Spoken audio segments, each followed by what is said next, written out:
Hello Fanny. Salut Sandra. Salut, tu vas bien? Très bien, et toi? Oui.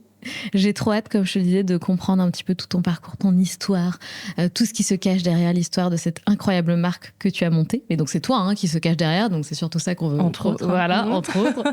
Mais c'est toi qu'on a envie de connaître, très clairement. Est-ce que tu peux te présenter d'ailleurs, Fanny, s'il te plaît, en quelques mots? Oui, bien sûr. Donc moi c'est Fanny, donc moi j'ai monté la marque Fempo. En fait, c'est la première marque de culottes menstruelles qui a été lancée en Europe. Donc voilà, à l'époque, j'ai commencé dans mon salon avec 250 €, 3 bouts de tissu, un ordinateur. Pourquoi 250 €? J'ai vu cette information, Ouais. tu l'as mis dans un de tes posts et peut-être plusieurs posts, mais pourquoi 250 €? En fait, j'avais pas d'argent à l'époque, donc j'ai fait le minimum de budget possible. J'ai pas fait de business plan, mais en tout cas, voilà, ça m'a servi juste à acheter les premiers tissus, à prendre un abonnement. Je crois que le site, au tout début, c'était sur Squarespace. Donc, je crois que c'est 25 balles par mois. Et puis, voilà, c'est tout, quoi. Quelques rendez-vous avec des couturières à 30 € de l'heure. Et puis voilà, j'ai démarré comme ça. Et revenons un petit peu, du coup, plus en arrière, avant que tu te retrouves donc sur ton bureau avec 250 € et ton ordi. Tu faisais quoi avant? Alors en fait, j'ai fait plein de choses différentes. Donc en fait, j'ai toujours été assez curieuse de tout et généraliste. Donc j'ai jamais trop voulu choisir une voie. Ça m'a toujours fait un peu flipper en fait de choisir. Il fallait choisir une orientation après le bac, etc. J'ai toujours, donc j'ai fait des études supérieures, mais j'ai toujours essayé de rester la plus large possible. Donc j'ai fait Sciences Po parce que voilà, ça fermait pas de porte, voilà, on va dire. Clairement. Et du coup, voilà, j'ai un peu toujours fonctionné comme ça. Et après, j'ai fonctionné, voilà, j'ai travaillé dans plein de domaines différents avant de lancer Fempo. J'étais journaliste, directrice de rédaction d'un journal au Canada. Ensuite, j'ai travaillé dans le bâtiment, donc ça n'a rien à voir. Rien à voir. Ouais. Tu faisais quoi dans le bâtiment? En fait, du coup, j'ai mis un petit peu en avant le fait que j'avais fait Sciences Po parce que je travaillais chez Bouygues Construction. Enfin, c'était une filiale de Bouygues Construction. Et on travaillait en fait avec les maires des grosses métropoles pour imaginer la ville de demain. Donc, je faisais un peu ce côté institutionnel qui a bien plu dans ce monde où il y a beaucoup d'ingénieurs voilà, qui ne pichent pas forcément comment fonctionne le côté politique de la chose. Du coup, j'ai travaillé voilà, avec des ingénieurs pendant plusieurs années chez Bouygues Construction. C'était super enrichissant aussi. Trop bien. Avant de lancer Fempo, j'ai fait beaucoup de bénévolat aussi en association. Voilà, j'ai levé des fonds pour une association notamment qui venait en aide à des jeunes filles issues de milieux modestes. On faisait voilà, du coaching justement sur l'orientation, le potentiel. Voilà, donc j'ai fait plusieurs choses en fait finalement avant de monter Fempo. Et après, donc Fempo dans le textile, ça n'a encore une fois complètement ça n'a rien à voir. Enfin, c'est lié finalement avec les associations, j'ai l'impression, pour lesquelles tu bossais. Franchement, pas forcément, parce qu'en fait, on va en parler, mais c'est vrai que moi, en fait, quand j'ai voulu lancer Fempo, finalement, je voulais lancer une entreprise. Et c'est toujours plus facile de résoudre un problème que tu vis toi-même, en fait. Donc, j'étais un peu moi-même la cible. Donc, je suis allée naturellement vers les problèmes que les femmes rencontrent, en tout cas que moi, je rencontrais au quotidien. Et c'est pour ça que voilà, j'ai voulu traiter cette question du confort pendant les règles et le fait que les protections hygiéniques qu'on utilise, en tout cas les protections classiques, sont assez inconfortables, en plus de pas être hyper bonnes pour la santé. Donc c'est comme ça que je me suis attaquée un peu à ce sujet-là, voilà. Et en parallèle de ton job de l'époque, du coup? Ouais, exactement. En fait, j'avais un petit peu peur de me lancer. J'avais cette idée de me lancer, voilà, dans l'entrepreneuriat. Et donc, voilà, comme beaucoup, je me disais oui, mais bon, c'est un peu risqué finalement, parce que tu peux, voilà. C'est souvent la première chose qu'on se dit, exactement. Ouais, tu te dis, en fait, moi, si j'ai plus mon job, j'ai pas de revenus. Et puis, voilà, j'ai pas forcément papa-maman derrière. Donc, en fait, il faut que je travaille en parallèle, quoi, finalement, pour essayer de, déjà, trouver un sujet qui me plaît, qui est intéressant, qui peut résoudre le problème, un vrai problème, en fait. Parce que c'est toujours mieux pour avoir de l'impact. Et en plus, je veux dire, c'est la manière la plus simple de réussir une boîte. Enfin, voilà, pour moi, c'est vraiment résoudre un problème important, voilà, qui compte, qui provoque une vraie frustration chez les personnes. Complètement. Donc voilà un petit peu pourquoi j'ai commencé en parallèle, quoi, finalement. Parce que voilà, ça m'a aidé finalement à sauter le pas, quoi, finalement. Trop bien. Mais cette idée, elle est quand même venue à toi, plus que tu t'es pas creusé en mode qu'est-ce que je vais faire, c'est venu à toi. Ouais, c'est vrai. Voilà. En fait, moi, j'avais vécu au Canada des années avant. Et j'ai découvert là-bas la coupe menstruelle. Donc, je suis revenue avec ma coupe menstruelle à Paris. Et en fait, toutes mes copines m'ont prise pour un peu une grosse hippie. C'était la côte ouest, Amérique du Nord et tout. Et en fait, moi, je trouvais ça génial. C'était hyper confortable. Et puis, en plus, il n'y avait pas de produits chimiques par rapport aux tampons que j'utilisais avant. Beaucoup plus confortable que les tampons, voilà. Et je me rendais compte que j'avais autour de moi beaucoup de femmes qui ne voulaient pas utiliser la cup parce qu'en fait, elles ne voulaient pas mettre de protection interne. Oui. Et qu'elles, voilà. Puis t'as peur que ça déborde. Enfin, moi, je sais que j'ai jamais testé parce que plein de croyances limitantes.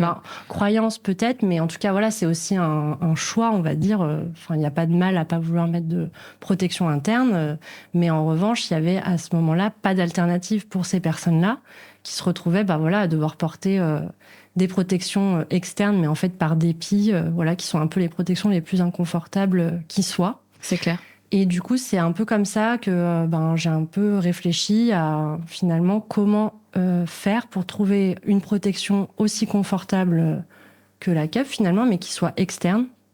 Et à l'époque, ça existe depuis même l'époque des pharaons, je crois. Il y avait les protections, enfin en tout cas les serviettes lavables, en tissu, tu vois. Mais ça, c'était super inconfortable. Et en fait, je suis partie de cette idée de protection en tissu, mais intégrée à une lingerie pour qu'on ne sente pas du tout d'effet couche ou quoi que ce soit comme quand on met sa culotte le reste du temps, quoi, finalement. Bien sûr.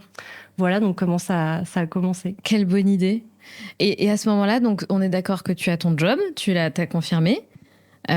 Tu es chez toi, tu as cette idée. Tu vis seule ou tu as un conjoint déjà à l'époque ? Non, là, à ce moment-là, je suis seule.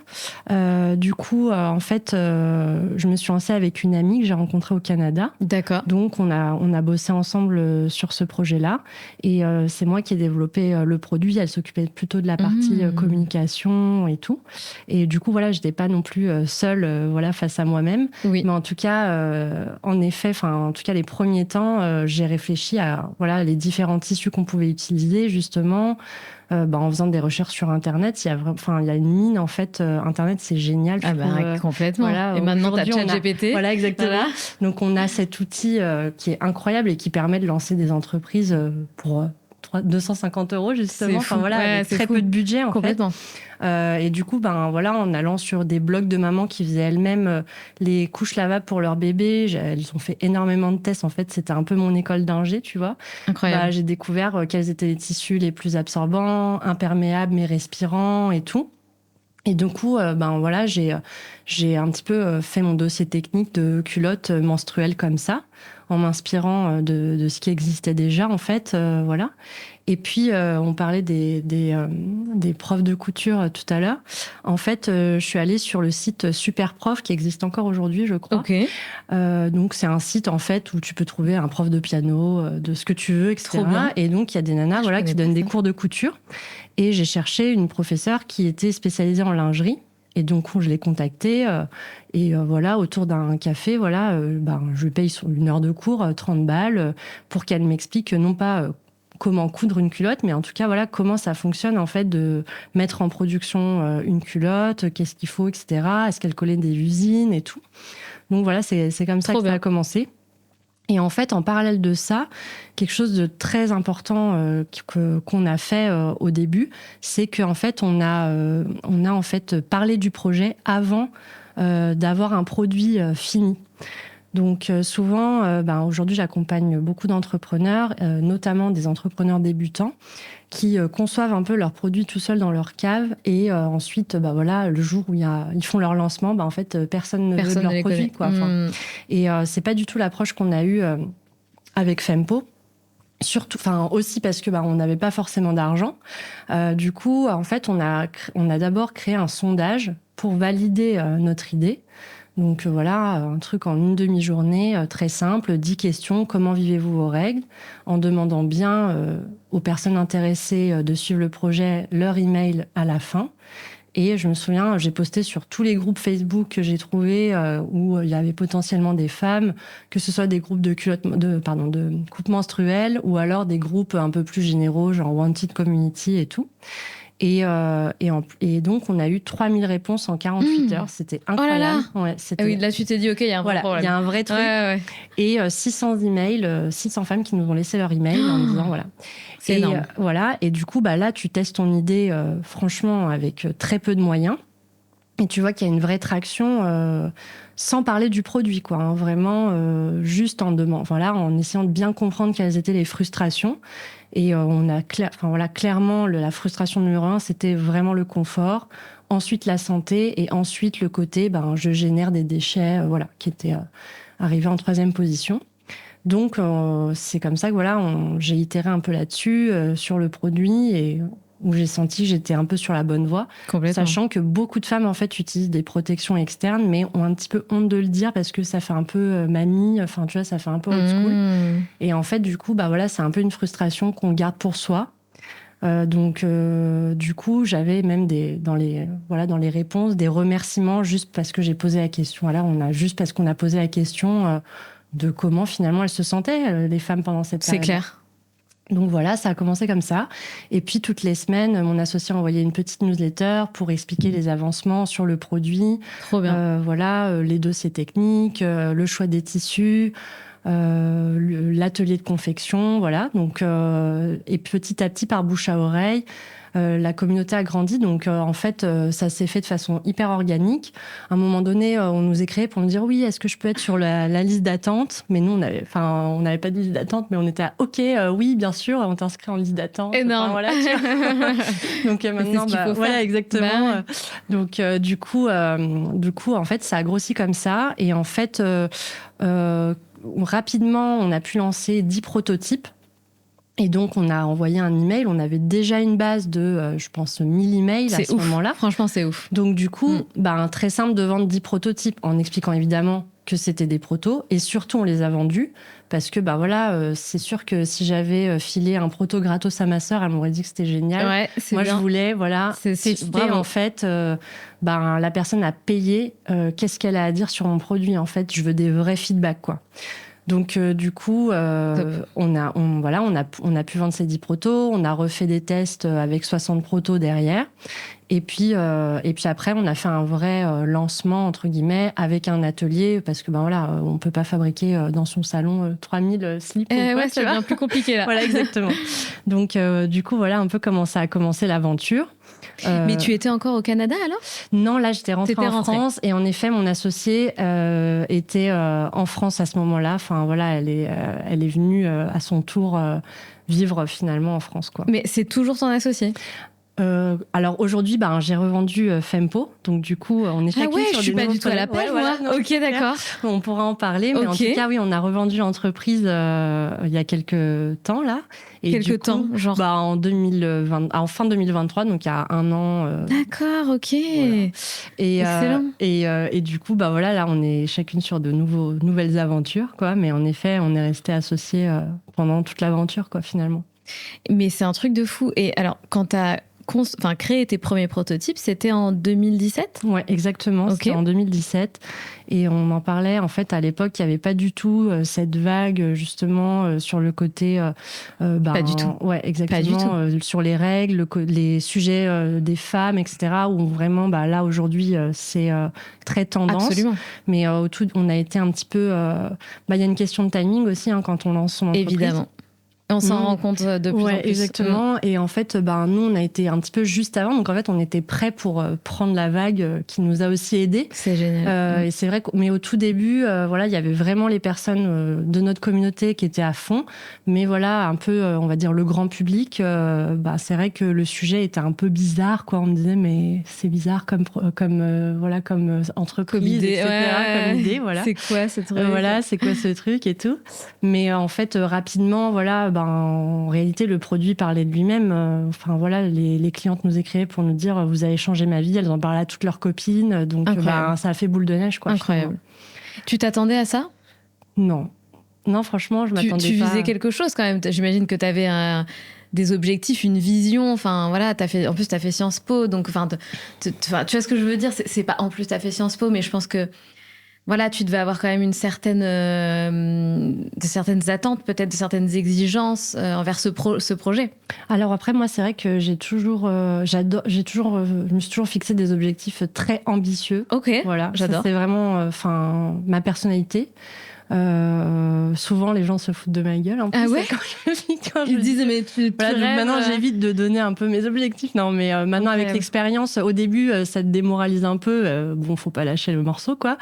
Mais bon, ça fait toujours, ça fait toujours un peu, tu vois, mince. Enfin, ça peut tu peux perdre un peu confiance en toi sur le coup, même si 5 minutes après, moi, je suis repartie. Mais voilà.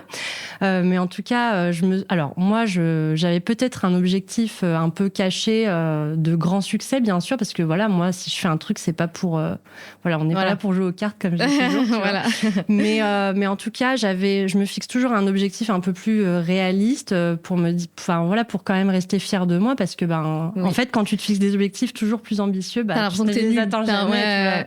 Donc, je me souviens que j'avais écrit, je voudrais me faire en fait un revenu complémentaire avec l'entreprise et puis pouvoir réinvestir dans l'entreprise, voilà, pour la faire grandir.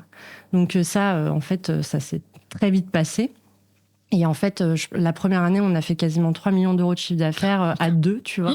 C'était quoi la première année ? Le dimanche. C'était 2018 ou 2018 ? Donc c'était 2017-2018. Ah oui, donc vous avez enchaîné, mois, quoi. Tu vois, voilà, exactement, parce qu'en fait, on a lancé les protos en juin 2017. Ah oui. Et donc, en fait, en un an, on avait déjà 50 000 clientes, quoi. Enfin, c'était incroyable. C'était un truc de fou. Comment vous avez fait pour gérer cette croissance ? Je sais pas. Franchement, on s'est fait bouffer par... Enfin, en tout cas, voilà, moi, j'avais toujours l'impression de courir après la boîte. D'ailleurs, c'est un sujet après, parce que après, j'ai un peu tout changé dans l'entreprise. Avec le Covid, j'ai pu... Enfin, voilà, ça a mis pause pour moi. Et en fait, j'avais l'impression d'être jongleur d'assiettes chinoises. En plus, l'équipe a grossi très vite derrière. Donc, il fallait gérer cette hyper-croissance. Et puis, en plus, nous, c'est un produit physique. Donc, tu vois, je veux dire... après, je veux pas te dire que quand c'est un produit digital, c'est plus simple. Mais oui, pour le scale, c'est plus simple. Parce que nous, il fallait gérer... des approvisionnements de matières, des usines, voilà, toute une logistique, en effet, toute une supply chain, du transport, des expéditions. Donc, voilà, c'était chaud, quoi, mais bon. Tu te rends compte ? 3 millions de chiffre d'affaires, genre, c'est même pas genre, tu testes ton prototype, ok, génial, on te fait des retours. Ensuite, tu renvoies 60, ok, t'as tes retours, et là, tu te lances et 3 millions de chiffre d'affaires. Ouais, c'est ça. Et tu vois, ça semble irréaliste. Ouais, c'est clair, mais alors je pense que vraiment, c'est ce que je dis toujours aux entrepreneurs que je conseille, ou j'ai donné des cours aussi. En fait, si on répond à une grande frustration où il n'y a personne en face, ou en tout cas des entreprises, voilà, qui sont un peu médiocres dans la réponse aux besoins, quoi, c'est sûr que ça va super bien marcher, quoi. Donc, il y a le fait de découvrir, voilà, une grande frustration. En fait, plus les gens sont frustrés sur un truc, plus ils vont se battre pour avoir ton produit. C'est normal, tu vas résoudre un énorme problème qu'ils ont. Si c'est juste un petit problème, un petit besoin, tu vois, parce qu'on parle toujours il faut répondre à un besoin, il faut apporter de la valeur, mais qu'est-ce que ça veut dire ? C'est un peu large, quoi. Oui, c'est vrai. Pour moi, je recherche toujours un sentiment, et c'est le sentiment de la frustration auquel je veux répondre, et c'est vraiment win-win, parce que toi, t'apportes une solution, ça enlève vraiment l'épine du pied à ton client, et lui, du coup, voilà, il va être très content de te filer de l'argent pour que tu résolves son problème et d'en parler à tout le monde, quoi. Oui, c'est vrai, t'as raison. En fait, c'est le vrai point de départ. Oui, exactement. Donc, à partir du moment où t'as ça et qu'à petite échelle, tu vois qu'il y a de l'attraction, on parlait du sondage, ou même de pouvoir vendre un proto. Enfin, voilà, si la personne est prête à payer pour un proto d'une marque inconnue sur Internet, en vrai, t'as quand même validé un peu ton truc, quoi. Et après, une fois qu'à petite échelle, t'as bien validé ça, derrière, tu peux scaler, quoi. Ouais. Mais c'est vrai qu'en étant débutant, on s'est enfin, voilà, c'était... on va dire, la vague était un peu intense, quoi. On a appris de façon assez exponentielle. Sur le terrain, quoi. C'était rapide, là. C'est clair. Heureusement que vous étiez 2, déjà. Parce que tu vois, faut carburer. Si t'es toute seule, ça va être d'autant plus difficile, ne serait-ce que psychologiquement, tu vois. Ouais, c'est clair, parce que c'est pas... Voilà, comme ça, sur le papier, on se dit, ah oui, c'était... facile, quoi, mais en effet, il y a eu aussi des moments assez compliqués, voilà, de bas et tout, donc il faut pas lâcher et voilà, quoi. Franchement, chapeau, c'est... En fait, j'ai du mal à imaginer, parce que là, tu le racontes après coup, mais tu vois, on a envie de retourner dans cette année-là et de voir ce qui se passe, comment t'as géré, tu vois, réellement toutes les étapes, comment c'est arrivé d'un coup, le flot de vente, comment t'as réussi à atteindre un tel chiffre d'affaires. Est-ce que t'as misé, t'as investi direct dans les pubs? Est-ce que c'était du full organique? Tu vois, j'ai envie de comprendre ce qui a fait une telle explosion, quoi. Parce que c'est pas que un momentum, c'est aussi bien sûr. Une strap, en fait, on n'a pas fait de pub, je crois, pendant les 3 premières années de la boîte. Oh là là, c'est extraordinaire, ça. Croissance organique, bootstrap, franchement, c'était vraiment fou. Donc, la première année, justement, sondage en avril. Entre avril et juin, on communique avec cette petite audience. D'abord, les 600 personnes qui se sont inscrites. On raconte un peu les aventures, les avancées. Ensuite, en juin, donc on a une page web avec... j'avais même pas de produit à l'époque, donc j'avais mis une photo d'une culotte noire de Uniqlo. Enfin, bref, tu vois. Et puis, j'arrive à avoir 10 prototypes grâce notamment à cette couturière que j'avais rencontrée. En parallèle de ça, en fait, moi j'étais j'allais quitter mon job. Mon associée était étudiante, et comme on avait du stock à financer, même si on avait l'idée de faire des précommandes, je voulais un peu assurer le coup et faire peut-être un prêt à la banque pour financer les stocks de tissus, etc.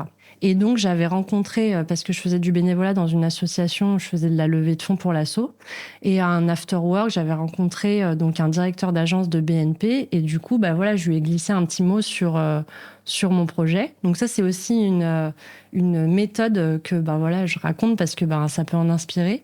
En fait, j'ai vraiment fait attention de dire que mon projet, et c'était vrai, c'était le tout début, j'avais encore rien fait, etc. Pour pouvoir le recontacter 2-3 mois après pour lui dire vous voyez tout ce que j'ai réussi à faire en 2 mois. Ce projet est génial. Merci de me faire un prêt, ce serait top, quoi. Merci. Au revoir. Voilà, merci. Les directeurs d'agence, ça dépend des banques, mais grosso modo, pour 25 000 € ou 50 000 €, ils n'ont pas besoin de demander à leur direction, en fait. Ils peuvent signer eux-mêmes les prêts. Donc, moi, c'était juste un petit matelas qu'on n'a finalement pas vraiment utilisé en plus, mais voilà, c'est ça toujours... Ça t'a sécurisé. Voilà, et puis on ne sait jamais. D'ailleurs, on a eu des problèmes après avec le premier atelier, je pourrais en parler.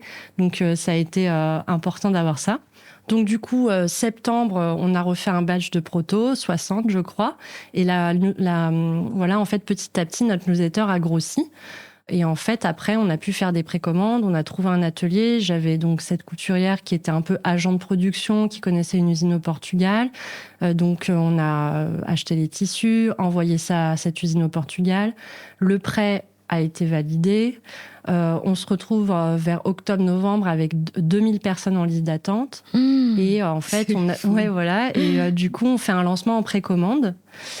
Juste avant Noël, je me souviens, et voilà, tout roule. Je crois qu'on vend, on avait un peu plus de 300 culottes à vendre, donc elles sont toutes vendues. Et ensuite, on part en vacances dans nos familles, repos bien mérité, une petite semaine de vacances de Noël, voilà. Et en fait, au retour de vacances, je reçois un email de cette nana qui me dit on devait justement recevoir là les culottes dans les 48 heures de l'usine au Portugal. En fait, l'usine a fait faillite. Tout est sous scellé judiciaire. Les tissus que vous avez achetés de votre poche sont bloqués dans l'usine. Des gens brûlent des pneus devant l'usine, tu vois. Il y avait des articles dans la presse portugaise et tout. Je sais pas quand est-ce que vous allez, si vous pourrez récupérer vos tissus ou si vous allez avoir vos culottes un jour. Et voilà. Et super. Voilà, super. Et en fait, la nana m'a complètement lâchée. J'ai essayé de la joindre, etc. En gros, j'étais un trop petit client, donc voilà, elle a préféré s'occuper des autres, en fait. Erreur. Voilà, exactement. Et en fait, moi, j'y connaissais rien finalement. Enfin, ok, j'avais fait plein de trucs et tout ça, mais moi, j'étais passée par cette personne-là.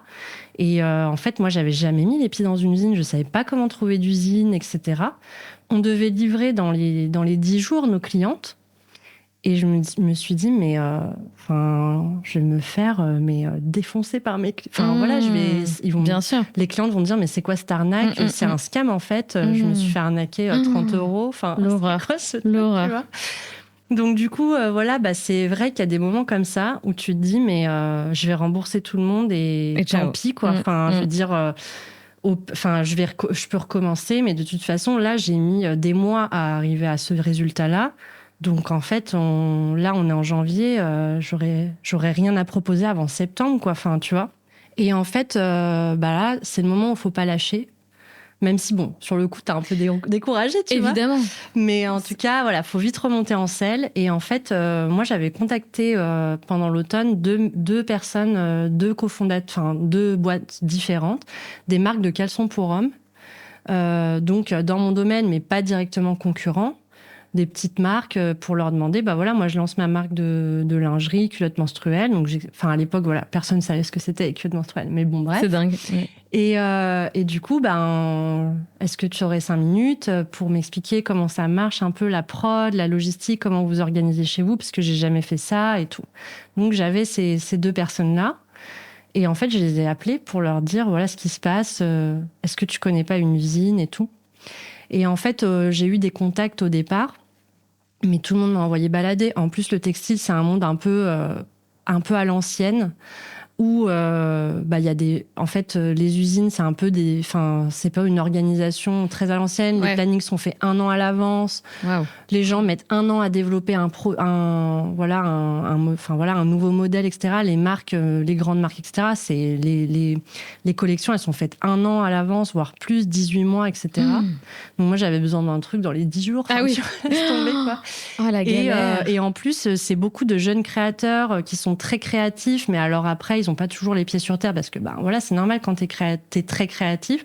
Donc du coup, voilà, quand t'arrives, t'es jeune et tout, même si moi c'était un produit technique, ça n'avait rien à voir avec une marque de mode, t'es pas exactement pris au sérieux, quoi. On se dit, ah ouais, c'est une styliste, une jeune créatrice, un peu dans la lune, quoi. Donc, je me faisais un peu rembarrer. On me disait, non, mais attendez, mademoiselle, là, c'est sûr, personne voudra acheter vos produits. Voudra produire vos culottes avant septembre, octobre de l'année prochaine. Et encore, 350 culottes, c'est vraiment une toute petite production. Enfin, voilà, quoi. Et du coup, finalement, je suis tombée sur un mec qui m'a dit, en fait, moi, j'ai une usine en Tunisie. Et en réalité, 350 culottes, je te les fais entre 2 prods, pas de problème. Viens. Et du coup, alléluia. Voilà, tu vois. En fait, je me suis retrouvée dans l'avion 2 jours après, voilà. Et en parallèle, toujours cette histoire d'avoir une communauté, en fait, puissante, parce que, évidemment, on a écrit aux clientes, on leur a dit ce qui se passait. En toute transparence, on a même fait un screenshot de l'email de cette nana qui nous envoyait un peu balader.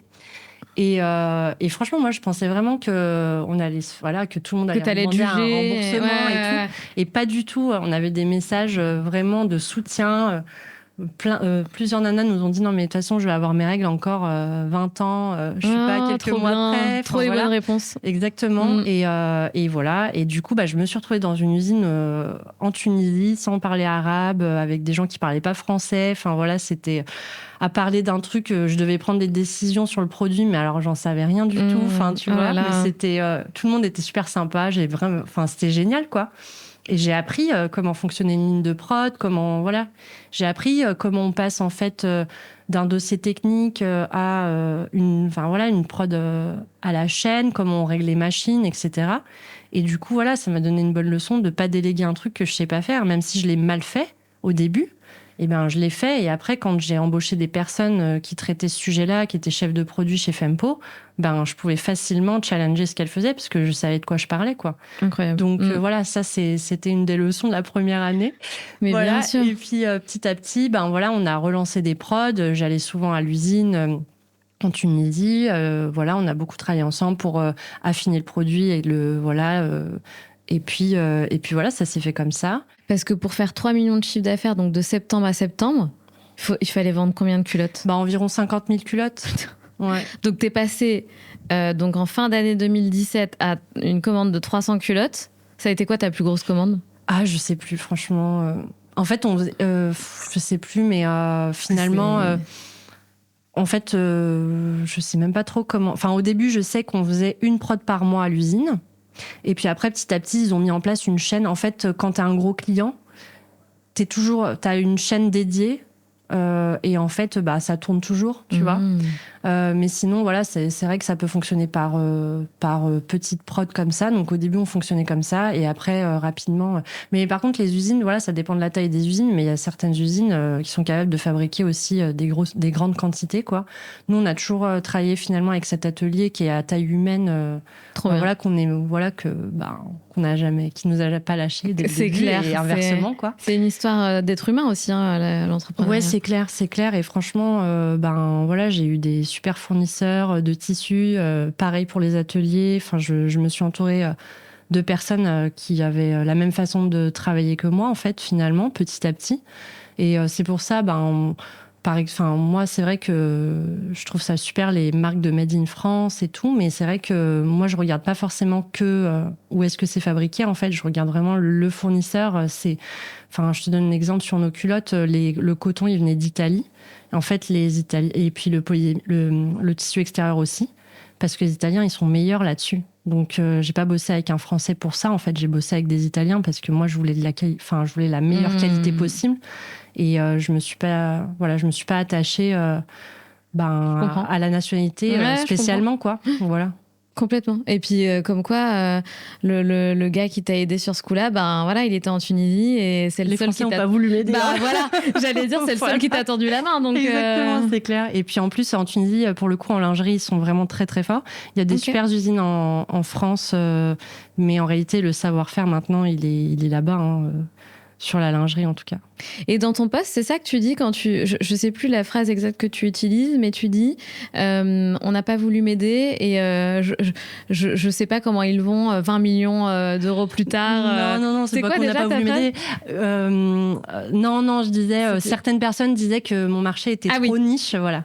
Non, parce qu'il y a beaucoup de gens qui m'ont aidé pour le coup. Okay. Mais en tout cas, je disais juste que certains ont dit que le marché que je visais était trop niche.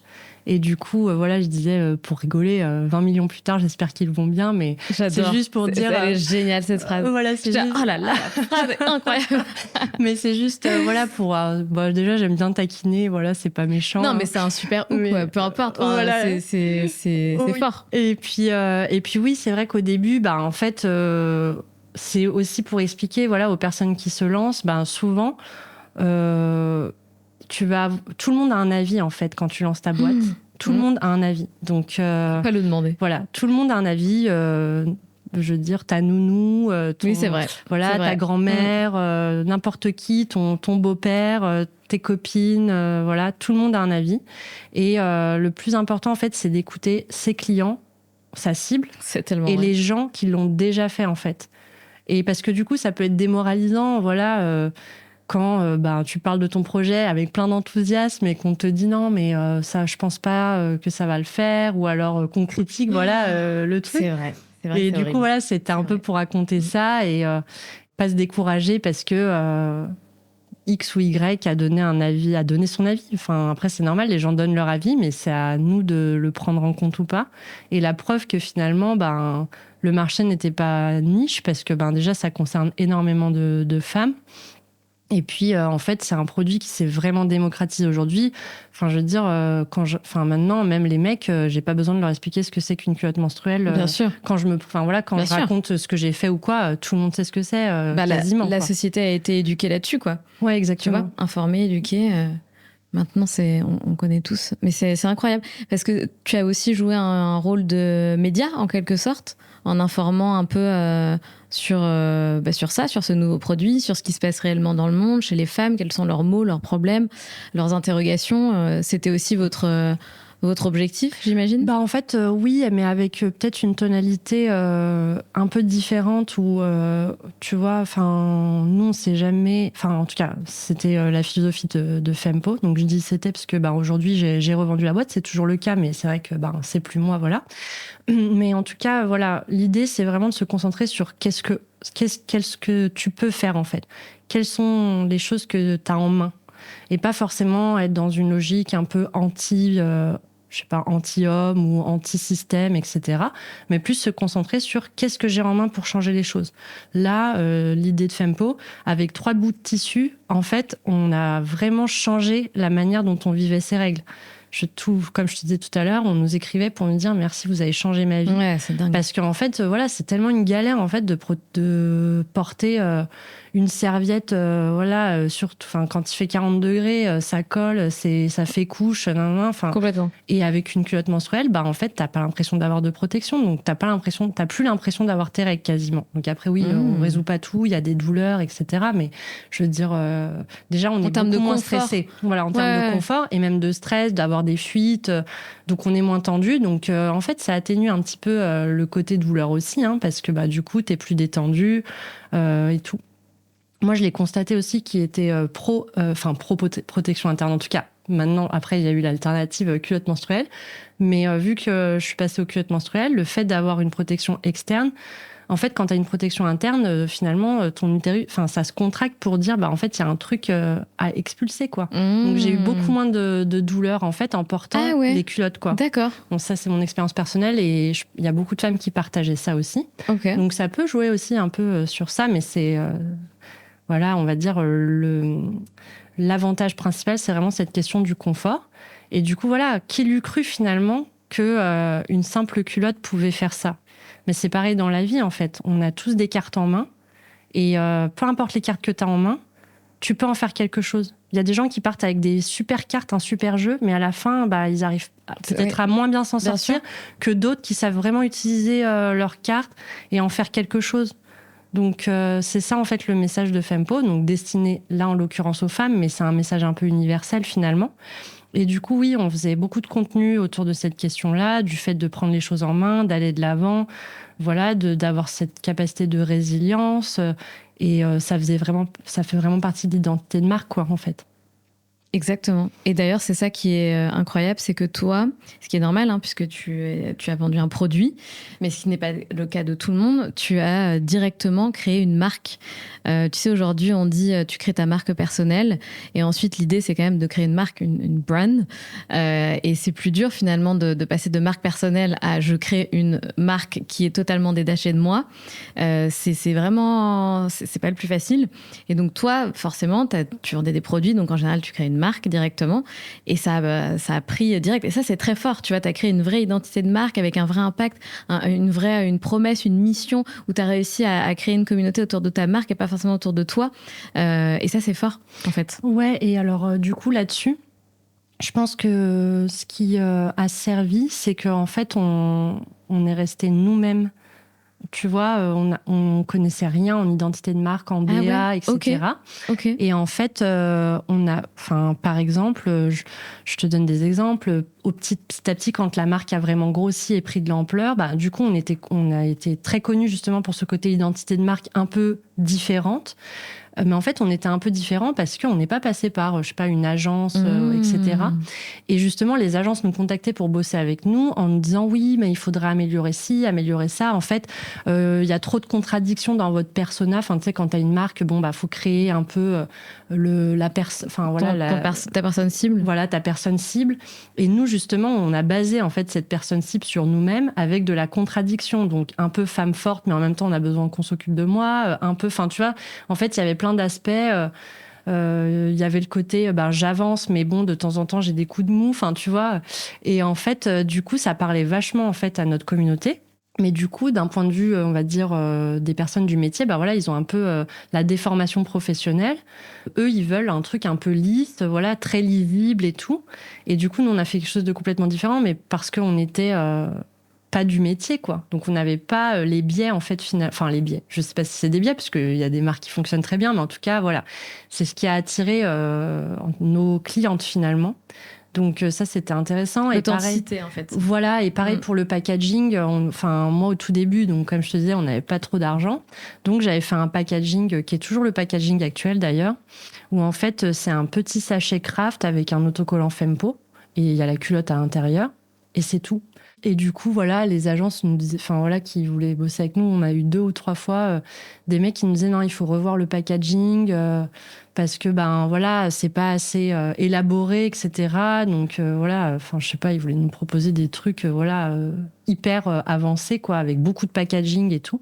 Et en fait, non, tous les jours, on avait des messages de clientes qui nous disaient merci. Et puis d'ailleurs, j'adore le packaging parce que c'était simple, en fait. Voilà, c'est simple, efficace. Voilà, et c'est ce qu'elles appréciaient. Donc, toujours bien écouter les clientes et pas forcément des experts et tout. C'est vrai. C'est hyper important. Je pense que c'est un des meilleurs conseils qu'on ne comprend pas forcément tout de suite. Ce que ça veut dire, écouter les clientes. Oui, mais il faut leur parler aussi. Mais oui, ça, c'est un autre point parce que du coup, parfois, on a au début, on a peur un peu de se confronter, mais puis l'ego, il a pas envie de se prendre des taquets. Écoute, ça c'était pas terrible. Là, j'aime pas du tout. Là, machin. Au début, c'est dur parce que tu te remets en question et c'est une des qualités premières des bons entrepreneurs, quoi. Oui, c'est clair. Donc chapeau, franchement chapeau. Et t'as été mentorée ou non? C'était inné, t'étais juste une star de l'entrepreneuriat de manière innée. Non, en fait, au tout début, j'étais pas forcément mentorée, mais en revanche, j'ai lu des livres. Il y avait YouTube. À l'époque, c'était les vidéos de The Family. Donc ensuite, après, on a été incubé à The Family d'ailleurs. Ah ok. Ouais. Donc du coup, qui c'est qui te chapeautait?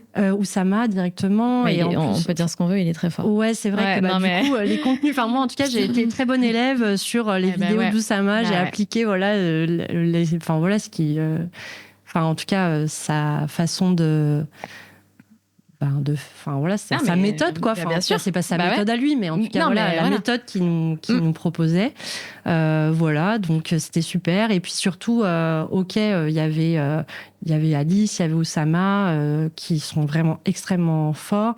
Mais il y avait aussi tous les autres entrepreneurs. Et c'était vraiment ça, en fait. Il y avait une émulation. Ah ouais, c'est génial. Et ça, c'était ouf, quoi. Et dès la première année, t'as été intégrée je pense au bout d'1 an, il me semble. Ah oui, donc t'avais déjà rapidement. fait t'as déjà roulé ta bosse toute seule. Voilà, oui. En fait. Mais c'est aussi grâce à ça. Enfin, tu vois, quand t'arrives avec des résultats, c'est plus simple. Ouais, c'est clair. Salut, je fais 3 millions, ça fait 1 an que j'existe. Ok, allez. Voilà, exactement. C'est un peu plus simple, c'est clair. Ah bah, carrément. Mais si la première année, t'as fait 3 millions, t'as fait combien la deuxième année? Après, ça a vraiment augmenté aussi. Donc, on a fait après 7, 8 millions par an. Et puis voilà, ça a vraiment pris de l'ampleur. Et en plus, après, on a eu d'autres marques qui se sont lancées. Oui. Donc, ça nous a aidé aussi à démocratiser le produit, à faire connaître le produit. Après, c'est vrai qu'il y a eu énormément de marques, notamment pendant le Covid. Beaucoup de gens ont voulu se lancer dans l'entrepreneuriat, et des femmes notamment, et elles se sont dirigées, beaucoup de marques se sont lancées comme ça, vers les culottes menstruelles. C'est vrai.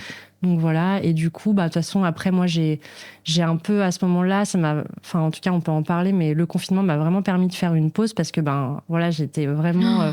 C'était des années très, très, très intenses. Alors, j'adorais, mais au bout d'un moment, c'était devenu trop, en fait. Moi, j'aime beaucoup travailler et parfois, je vais peut-être un peu trop loin. Et du coup, en l'occurrence, j'étais franchement dans un épuisement, quoi, à ce moment-là. On avait une équipe de 20 personnes. Tout a été très, très vite. Enfin, on avait énormément... il fallait toujours produire toute la partie production, logistique, gérer tout au four et au moulin. Enfin, ça, c'est le quotidien de beaucoup de CEO. Hein. Franchement, c'est... Voilà, quand ta boîte fonctionne, c'est super, mais après, tu as des problèmes de riches, mais bon, c'est des problèmes quand même. Tout à fait. Donc, du coup, moi, j'étais vraiment au bout de ma vie, quoi, mais je continuais parce que, c'était hors de question que je lâche, quoi. Ton corps t'a jamais lâché Je pense que ça allait pas. Enfin, je veux dire, j'étais vraiment épuisée, mais j'ai jamais, pété un câble, dans le métro ou quoi, comme ça peut arriver, hein, bien sûr. Mais je pense que le Covid a été salvateur, en tout cas pour moi. Oui. Et du coup, comme je dis toujours, quand il y avait des gens qui apprenaient à faire du pain maison, moi j'apprenais à ralentir. Ouais. Et du coup, à prendre conscience qu'en fait, j'avais monté une boîte pour être libre. Et là, je me retrouvais un peu prisonnière de mon entreprise. Parce que j'avais l'impression que si j'arrêtais, tout allait s'effondrer, quoi. parce que tous les jours, il y avait des nouveaux problèmes. Tous les jours, il fallait en fait, tenir la barre, quoi. Et du coup, pendant le Covid, j'ai vraiment réfléchi à c'est quoi le type de boîte que je veux pour moi. Parce que du coup, tu vois, tu construis une boîte et au final, tu prends pas toujours en compte le mode de vie que tu veux avoir, en fait. Alors que c'est pour ça que t'as créé une boîte au départ. Tout à fait. Donc voilà, ça m'a vraiment permis de me poser et de me dire, mais en fait, moi, il y a plein de trucs que j'ai plus envie de faire. Enfin voilà, que j'ai plus envie d'avoir, ou en tout cas, j'ai plus envie de les faire. Voilà, c'est pas pour ça que j'ai monté une boîte. Donc c'est pas pour faire des réunions tout le temps. C'est pas pour gérer des tâches qui m'intéressent pas, qui peuvent en fait être automatisées ou mieux déléguées. L'équipe était devenue assez importante. Moi, j'aime bien quand c'est agile et donc plus il y a du monde, plus c'est difficile en fait. Voilà. Moi, j'aime bien aller vite. Alors après, voilà, ça dépend des gens, mais voilà, moi, j'aime bien aller vite. Donc, c'est vrai qu'en fait, on allait beaucoup plus vite quand on était 8 qu'à 20 et plus. Enfin, du coup, voilà, quand tu peux plus être autour d'une table, ça commence enfin, voilà, ça commence, tu vois, commence à avoir des lenteurs. Il faut faire des reportings vraiment plus élaborés, etc. Enfin, on perd beaucoup de temps dans des réunions tout. Et du coup, moi, j'ai un peu tout réorganisé. Et en fait... finalement, voilà, j'ai mis en place des systèmes pour que l'entreprise bosse pour moi, en fait. Et pas, incroyable. Et pas que moi, je sois au service de l'entreprise tout le temps à essayer de faire le jongleur d'assiettes chinoises. Voilà, et si je pars une semaine en vacances, tout va s'effondrer, quoi, tu vois. Complètement. Et du coup, voilà, j'ai mis en place des systèmes. Ça m'a permis de réduire, je pense, au moins 70% des réunions que je faisais. Waouh. J'ai pu automatiser énormément de choses. Je me suis rendu compte que, en fait, on réinventait la roue tout le temps. Que les problèmes qu'on avait chaque jour ou que je devais résoudre, c'était souvent la deuxième fois, troisième fois. Donc, j'ai mis en place des systèmes. Voilà, à chaque fois qu'un problème revenait 2 fois, maintenant, il y avait une méthodologie très précise sur comment le traiter, etc. Donc, j'avais plus besoin de jumper à chaque fois. J'étais constamment interrompue aussi. Donc, tu peux jamais avancer, en fait, sur développer ta boîte et sur l'entreprise. Tu es toujours dans l'entreprise. Donc, voilà, moi, j'ai coupé toutes les notifications. Ensuite, tous les matins, pendant 4 heures, j'étais en mode deep work. Maintenant, tout le monde dit... Enfin, voilà, maintenant, c'est vrai que le focus et tout, c'est un peu le nouveau mot. Mais à l'époque, voilà, c'était... Donc, voilà, Puis d'ailleurs, tout le monde parle de focus, mais franchement, là, j'accompagne énormément de CEO que, voilà, ils sont toujours en train d'être dérangés. Ils peuvent pas se mettre. Enfin, ils ont pas en fait ces plages où ils travaillent. On peut. On se met en mode avion, quoi. Voilà, bien sûr. Mais après, il faut que l'équipe le comprenne aussi. Donc, il y a des façons de faire, voilà, pour ça. Donc voilà, en gros, ce que j'ai mis en place. Et puis, j'ai commencé à faire le job du CEO parce que, en fait, quand tu es au four au moulin, que tu fais plein de micro-tâches et tout, comment tu veux réfléchir sur développer ta boîte ? Tu peux pas. Tu peux pas à la fois être dans le micro et après avoir l'énergie pour prendre le recul, c'est impossible. Donc, du coup, moi, je me suis vraiment concentrée là-dessus et j'ai travaillé sur les objectifs de l'entreprise. Les objectifs importants, mais pas urgents, qu'on repousse toujours, voilà. Alors qu'en fait, c'est ça qui fait vraiment avancer le plus ta boîte. Donc voilà, du coup... Trop intéressant. Voilà. Franchement, t'es hyper généreuse en information aussi. J'adore. Merci. Non, mais avec plaisir. C'est tellement agréable pour la personne qui est comme moi de l'autre côté. C'est vraiment génial. Avec plaisir. Et du coup, à quel moment tu as décidé de vendre ? Alors en fait, et pourquoi ? Ouais. Alors en fait, du coup, voilà, c'était cette période un peu de remise en question pendant le confinement. Ça a commencé là. J'ai vu qu'en plus après ça fonctionnait, donc les systèmes que j'ai mis en place et tout. Et puis voilà, je me suis rendu compte que finalement, ça tournait quoi, sans moi en fait, en tout cas pas. Ça tournait 90% du temps, j'avais pas forcément besoin d'être là. Et du coup, ça m'a permis en fait de me dire, voilà, finalement, ça fait plusieurs années que je suis CEO de Fempo. Je regrettais un peu les premiers temps de développement, au début. Et puis, je m'ennuyais un peu. C'est-à-dire, ça tournait, tu vois. Je me disais, peut-être que maintenant, je peux passer à autre chose et puis sécuriser aussi ce que j'ai fait par une vente ou en tout cas, voilà. Donc, c'est comme ça que j'ai commencé à initier cette idée de vente. Et en plus, Peut-être c'est un peu bizarre, mais en tout cas, apprendre aussi c'est quoi un processus de vente d'entreprise, ça m'intéresse. Trop génial, mais complètement. Voilà. Trop bien. Je trouvais ça très intéressant aussi. Mystique. Enfin, quand on connaît pas, tu te dis mais comment ça se passe, quoi. Ouais, et j'ai appris beaucoup de choses aussi dans ce process parce qu'en plus j'avais bien sûr j'avais une avocate corporate et puis j'ai été aidée aussi. Donc en fait quand j'étais directrice d'un journal au Canada. Le président du journal, c'est toujours un ami. Et c'est une personne très expérimentée dans les entreprises qui a fait de la revente d'entreprise. Donc voilà.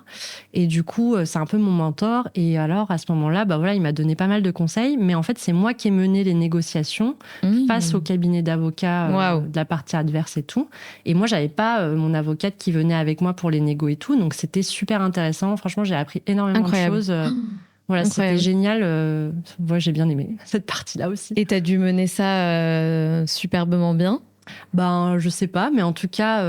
T'as obtenu ce que tu voulais. Voilà, exactement. Je pense qu'on est contente avec mon associé. Voilà. C'est quelque chose dont tu parles, des chiffres ou en fait, t'as un contrat avec des clauses de confidentialité et tout, donc je peux pas trop m'étaler. Mais par contre, oui, sur le process, en général, ça se passe comme ça. C'est-à-dire que, en fait, voilà, Après, ça dépend des types de boîtes, mais souvent, il y a une équipe en face, tu passes une phase d'audit. Voilà, là aussi, c'était très intéressant de voir. En fait, les mecs, ils auditent. Enfin, voilà, vraiment énormément. Enfin, voilà, c'est un processus assez détaillé, quoi. Enfin, en tout cas, voilà, complètement. Moi, on a eu moi, j'avais ce côté un peu bon élève et tout, donc j'avais quand même, c'était pas le bazar au niveau comptable, administratif et tout chez Fempo, et ça m'a bien aidé pour le coup. Tu m'étonnes. Parce qu'il y a beaucoup de boîtes où en fait c'est un peu le bazar et du coup, faut retrouver des trucs où t'es là, mais. De quoi il me parle? Voilà, exactement. Donc, du coup, c'était top. Mais qui a acheté ta boîte? C'est quelque chose d'officiel? Ça peut se trouver. En tout cas, l'information peut se trouver. Donc, en fait, du coup, j'ai eu un peu les étoiles qui se sont alignées. Mais ça, je pense, c'est toujours important d'avoir de la chance. Je le dis souvent quand en entrepreneuriat, comme un petit peu ce dont on parlait sur la vague un petit peu plus tendance sur l'empowerment féminin qui est arrivé un petit peu, qui nous a aussi porté les premières années, voilà. En fait, pendant le moment où je réfléchissais à ça, après le premier confinement, je suis un peu floue sur les dates du confinement. Je sais pas si je suis la seule, mais j'ai l'impression qu'on a perdu 2 ans. Je sais pas trop comment. Pareil. En tout cas, c'est sûr que c'était après le premier confinement, mais voilà, à ce moment-là, en fait, j'ai eu en fait un contact en fait d'une grosse boîte qui était intéressée, et aussi j'ai un concurrent qui m'a contacté un peu au même moment, et puis voilà, du coup en fait c'était plus simple pour moi, quoi, parce que du coup, t'as pas à aller chercher et dire en fait, je veux me séparer de mon entreprise et tout. Donc, je l'ai un petit peu fait, notamment avec des fournisseurs qui étaient du genre à racheter des marques. Tu vois, je leur ai posé la question vu que j'étais assez proche. Donc, finalement, je me suis retrouvée avec un pipe de plusieurs potentiels acheteurs, quoi. Donc, c'est comme ça que ça s'est passé. Et puis après, voilà, c'est assez long, les processus. Enfin, tu vois, ça se fait pas en une semaine, quoi. Donc après, de toute façon, c'est des discussions. Il faut que la personne réfléchisse. Voilà, il y a des allers-retours, il y a des latences. Voilà. Et en plus, quand en face, t'as des cabinets d'avocats, d'experts comptables et tout.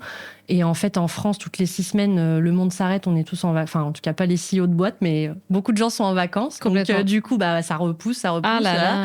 Après, si t'as pas fait ton deal avant mai, là, t'as les ponts de mai. Ensuite, il te reste le mois de juin. Après, c'est les vacances d'été. Ensuite, la rentrée, tout le monde est sous l'eau. Tac, Noël. Enfin, voilà. T'as des périodes comme ça où il faut vraiment accélérer. Oui, complètement. Bon, moi, je travaillais pas en B2B, donc ça me l'a fait pour la vente, mais j'ai pas eu trop ce problème-là dans mon activité. Mais j'imagine que les mecs en B2B, ça peut poser problème. Complètement. Parce que, il y en a toujours un qui est en congé. En fait, à partir du moment où tu mets une douzaine de personnes dans la boucle, il y en a toujours un en vacances. Donc, du coup, ça prend un certain temps, mais finalement, on s'en est sorti. Ça s'est fait. Voilà. Ouais. Ok. Et tu as quand même eu le temps, donc, si j'ai bien compris, entre-temps, de rencontrer la personne qui partage ta vie et de faire un enfant.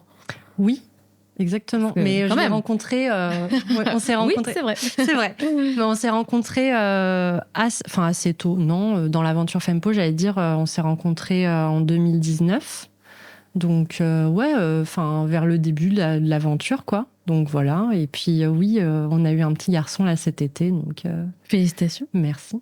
Donc là, tu as une nouvelle vie. Si on clôture un peu cette discussion, là, tu n'as plus du tout la même vie que tu as eue pendant ces 5 années, quoi. Non, c'est sûr. Alors après, moi, j'ai eu le temps, avant d'avoir mon petit garçon, justement, c'était un peu calculé, quoi, de faire vraiment une pause, en fait. Donc, on a voyagé, je suis allée au Japon, j'ai emmené mon papa en Tanzanie. Oh, mais trop bien. Enfin, voilà, on est allé aussi, on a fait la côte ouest. Enfin, voilà, ça m'a rappelé un peu mes années. J'étais au Canada, à Vancouver.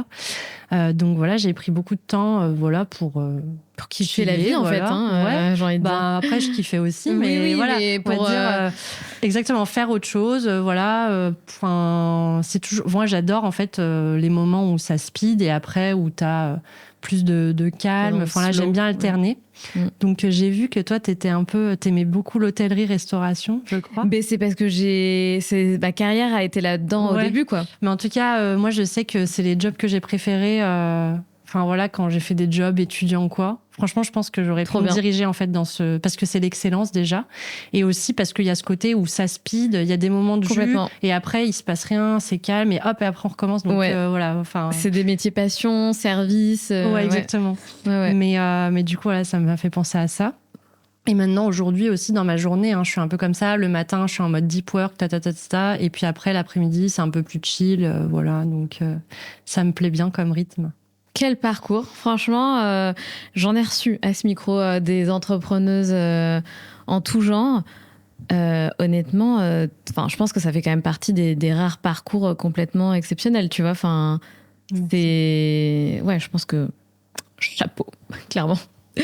T'as un petit mot en face de toi, Fanny. C'est pas moi qui l'ai écrit, c'est l'invitée précédente, puisque chaque invité s'écrit un petit mot ou une question pour l'invitée suivante. Donc je te laisse le découvrir et nous partager ce que c'est, et puis ta réponse, du coup.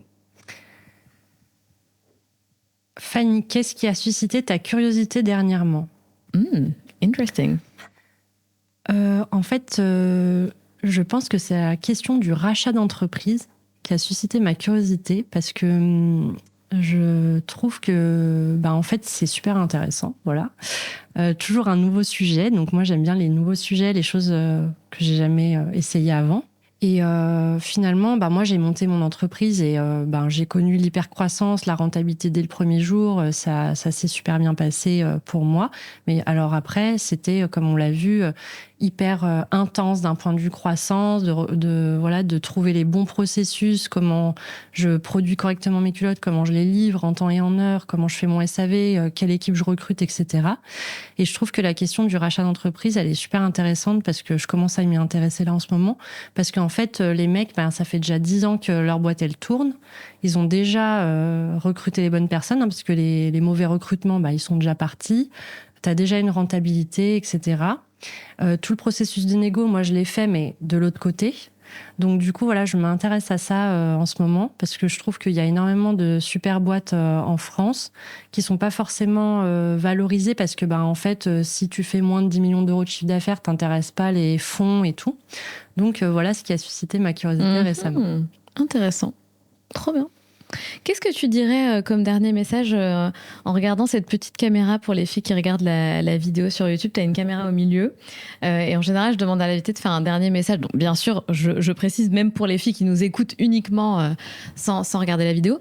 Mais donc, nous, on a quand même une grande audience de femmes qui rêvent de se lancer et aussi des entrepreneuses qui se lancent, tu vois.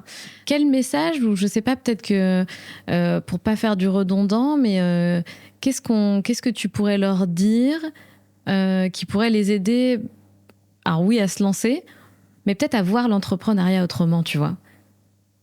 Autrement, alors comment est-ce qu'elles le voient, parce que je pense qu'elles ont l'impression que c'est que pour un type de personne. On a eu cette discussion tout à l'heure aussi, mais alors qu'en fait, non, tu vois, c'est pour tout le monde. Regarde, les profils sont tellement différents et tu peux être hyper successful tout en ayant un profil opposé au tien. Tu vois ce que je veux dire? Ouais. Et j'aimerais bien vraiment casser ce cette croyance qui, selon moi, est une croyance limitante de est-ce qu'il faut être un type, tu vois, est-ce qu'il faut avoir un type de profil spécifique pour devenir entrepreneur? Ok. Voilà. Moi, ce que j'ai envie de dire, c'est que, en fait, la grande majorité des gens qui se lancent ont peur. En fait, ils ont peur, c'est juste qu'ils le font quand même. Donc, il ne faut pas attendre de plus avoir peur pour se lancer. Ça, c'est un point super important. Et en plus, si vous pensez que voilà, ça va peut-être pas marcher, etc., c'est pas grave. Tout le monde se dit ça, en fait. Donc, l'important, c'est de comprendre d'où viennent ces peurs et de se sécuriser là-dessus. Donc, comme on a dit tout à l'heure, moi, je me suis dit, financièrement, je vais avoir un problème. J'ai commencé à bosser 1 heure par jour à côté de mon taf. Voilà, c'est simplement écrire les peurs qu'on a et rationaliser en face comment je fais pour les surmonter finalement. Parce qu'il faut vraiment comprendre que vous allez jamais ne plus avoir peur. Il ne faut pas attendre de plus avoir peur pour se lancer parce que ça va pas arriver. Voilà. Bravo. Merci Fanny. Merci beaucoup, pour ce partage et merci d'avoir été si généreuse encore une fois en information et en valeur parce que c'était vraiment très très intéressant et ça va aider énormément de personnes qui vont écouter cet échange. Merci Sandra. Merci Fanny. Et les filles qui nous écoutaient, merci beaucoup de nous suivre au quotidien. N'hésitez pas à nous laisser 5 étoiles sur le podcast ou bien à vous abonner sur la chaîne YouTube pour celles qui nous suivent en vidéo. Et je vous embrasse et on se retrouve mardi prochain. Merci. Salut Fanny. Merci.